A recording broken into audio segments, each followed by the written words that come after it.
truth is in the files.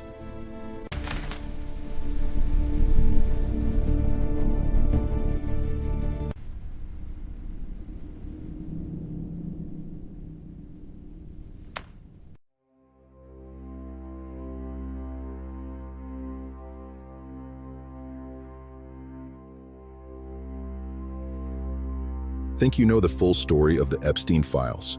Think again. This isn't just about headlines. It's about how this horrifying reality has permeated our entertainment, shaping narratives in ways you never imagined. Can you really distinguish between the terrifying truth and the fiction that echoes it? Welcome to the Conjuring Files, where we explore the unsettling intersections of reality, myth, and media. I'm your guide, and today, we're not investigating demons, but something far more human and far more dangerous: the way real-world horror seeps into our stories. For decades, films and books have shown us shadowy elites, secret societies, and powerful men who operate above the law. We watched The Silence of the Lambs and saw Hannibal Lecter, a monster, but contained. We read The Girl with the Dragon Tattoo and saw systemic abuse exposed. We thrilled to House of Cards, where power was a game played in backrooms. And we told ourselves, it's just fiction.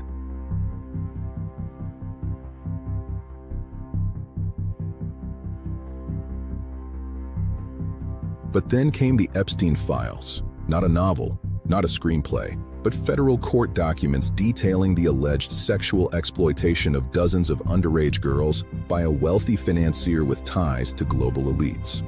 And suddenly, those fictional tropes didn't feel like fantasy anymore. They felt like warnings we ignored. The real horror wasn't the private island or the famous names. It was the banality of the evil. The way systems protected predators.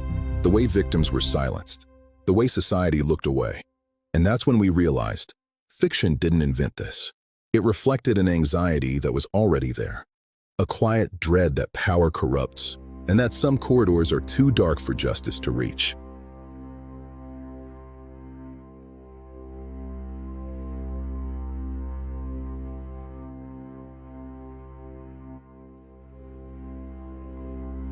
So did these stories prepare us?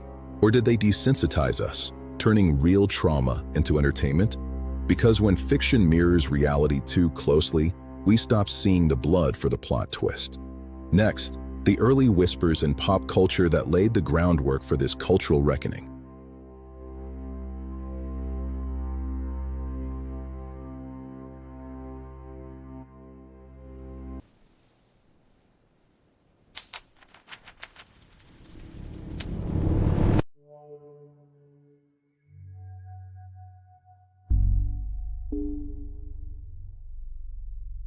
Long before the name Epstein became synonymous with elite impunity, fiction was mapping the architecture of hidden power. In the 1970s, the parallax view showed a lone journalist uncovering a corporate assassination ring. In the 1990s, the X-Files whispered about government cover-ups and secret experiments. Even James Bond, glamorous spy, often battled megalomaniacs with private islands and unchecked wealth. These weren't just thrillers. They were cultural safety valves, ways for society to process its fear of unseen control. The Illuminati, the deep state, the old boys club. These became shorthand for a truth many sensed but couldn't prove. That power concentrates, hides, and protects itself. Literature went deeper. Thomas Pynchon's The Crying of Lot 49 depicted a postal conspiracy so vast it blurred reality. Don DeLillo's White Noise showed consumer culture masking existential dread. These works didn't name names, but they named the feeling that ordinary people are pawns in a game they don't understand.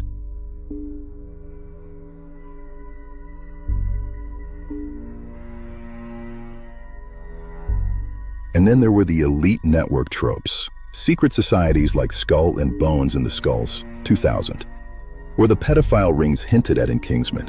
These stories often framed abuse as monstrous, but contained. The villain was one man, one group, defeated by the hero. Justice was clean, but real life isn't a three-act structure. There's no final showdown, no tidy arrest, just layers of complicity, silence, and systemic failure. Fiction gave us the language to imagine corruption, But it also gave us false comfort. Because in movies, the truth always wins. In reality, sometimes the files stay sealed. Next, the uncanny moments when fiction didn't just reflect reality, but seemed to predict it.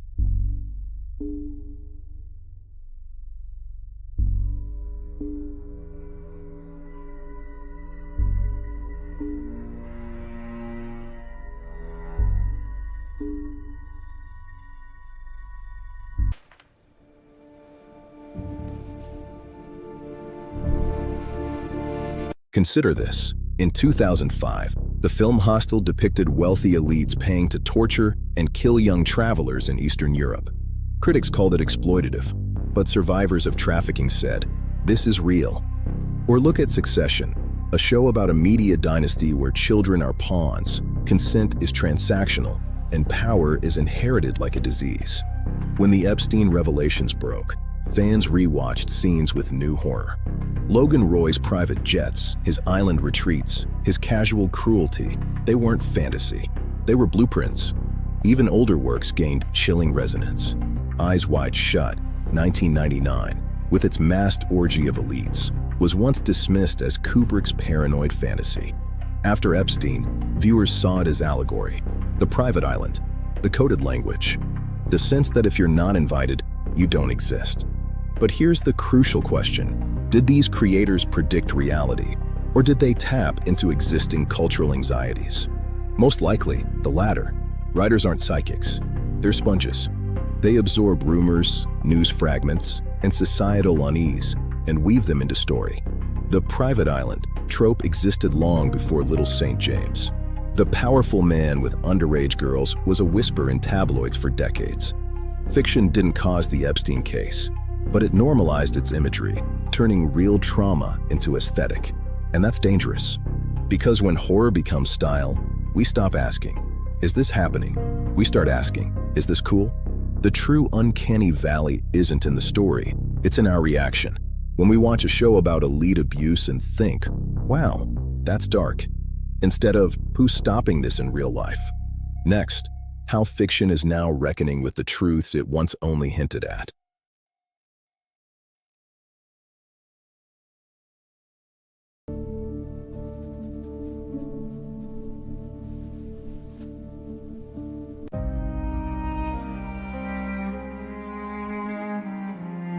After the Epstein revelations, fiction couldn't pretend anymore.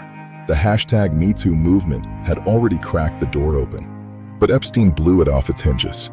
Suddenly, stories about power, consent, and silence weren't just timely. They were necessary.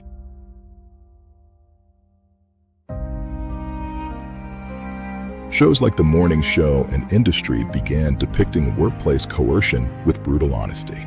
Films like She Said focused not on the predator, but on the journalist who exposed him.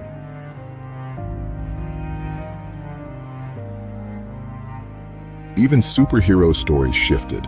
The Boys portrayed corporate heroes as sociopaths hiding behind PR. But the most powerful response came from recontextualization. Older works were re-examined through a new lens.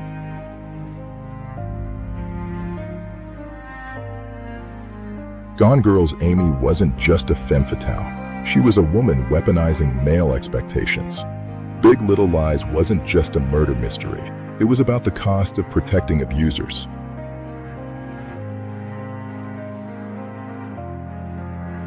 Fiction became a processing tool, not to replace facts, but to explore emotion. To ask, what does it feel like to be trapped? To be believed? To survive?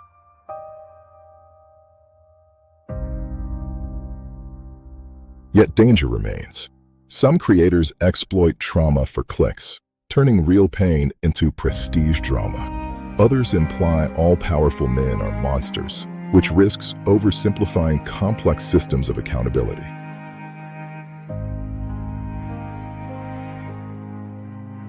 The healthiest fiction doesn't just shock, it challenges. It asks viewers to sit with discomfort, to question their own complicity, to see victims as people, not plot devices.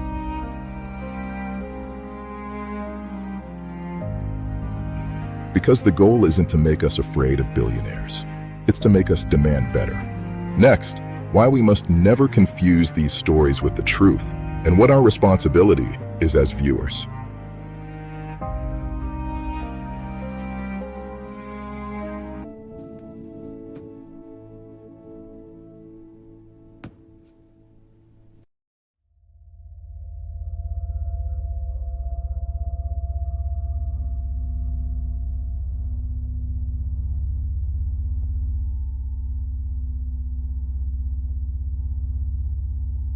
Let's be clear, fiction is not evidence.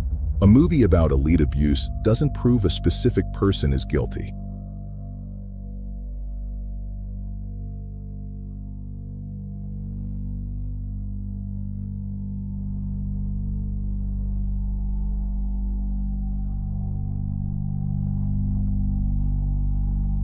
A novel's secret society isn't a roadmap to real conspiracies. Art reflects, distorts, and imagines, but it doesn't investigate. The real Epstein files are legal documents, victim testimonies, and journalistic work, not Netflix dramas.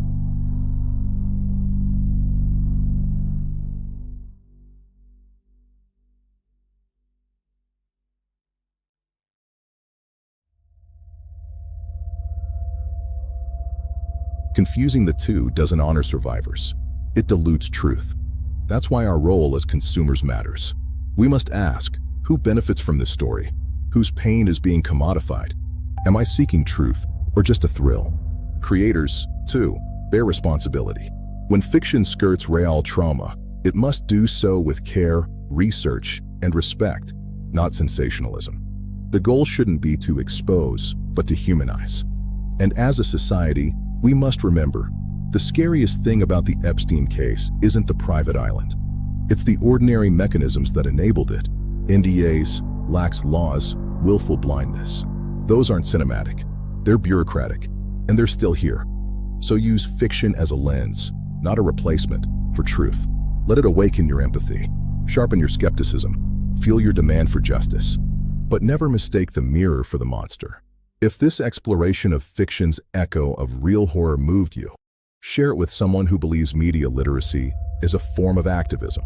Because the truth isn't in the plot twist. It's in the files we refuse to ignore.